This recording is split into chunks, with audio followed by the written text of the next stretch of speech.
Je m'appelle Laurent Molinier, avec mon associé Thierry de la Sauveta et ma femme, nous sommes les propriétaires de la brasserie de l'Aveyron à Aulnay-le-Château. On a commencé avec 3 bières, blonde, blanche et ambrée.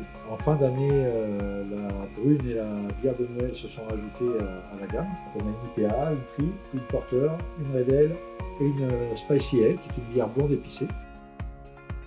Notre but, c'est de faire la promotion du terroir aveyronnais par la qualité de nos bières, l'amour que l'on porte à notre travail. On fait une blanche avec un peu de thé d'Aubrac. On fait une bière à la cerise qui est faite avec les cerises de la maison de la cerise qui est à Pau, à côté de Meaux, donc c'est vraiment des cerises locales. La particularité de la Porter, c'est qu'on a un malt assez grillé, assez torréfié, donc c'est une bière noire qui va avoir une amertume assez franche quand même. Et on va avoir un goût en bouche assez torréfié, assez grillé. Les personnes qui commencent à boire de la bière, il ne faut pas qu'elles commencent par ce genre de bière. C'est une bière qu'on boira plutôt en soirée, voilà, comme un bon feu. C'est pas du tout pour le repas, on peut en boire, mais c'est moins adapté au repas.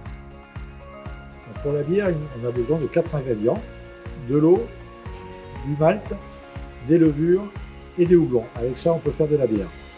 Donc pour commencer, on va concasser le malt, on va mélanger avec de l'eau. Une fois que l'on a terminé notre cuisson, qui dure environ 2h30, on va transférer tout ça dans la cuve filtre pour séparer la partie solide, que l'on appelle les drèches, de la partie liquide que l'on appelle le mou. Donc les drèches, on va les récupérer, on les donne à un agriculteur qui a ses vaches, il le mélange à l'ensilage, et ça sert d'aliment pour ces vaches. Le mou, on va le retransférer dans une cuve d'ébullition, et pendant l'ébullition, c'est à ce moment-là qu'on y met les houblons. Une fois qu'on a terminé cette ébullition, on va créer un tourbillon en fin de compte pour éclaircir la bière, et on va commencer notre refroidissement. Et on va transférer notre mou dans le fermenteur. C'est à ce moment-là qu'on met les levures dans le fermenteur. Les levures vont consommer le sucre qu'il y a dans le mou, vont le transformer en alcool. En même temps, ça va dégager du CO2. C'est ce CO2 qui nous sert à gazéifier la bière. La fermentation dure entre 4 et 5 jours. Une fois que la fermentation est terminée, on va mettre la bière au froid, donc on garde entre 2 et 3 semaines.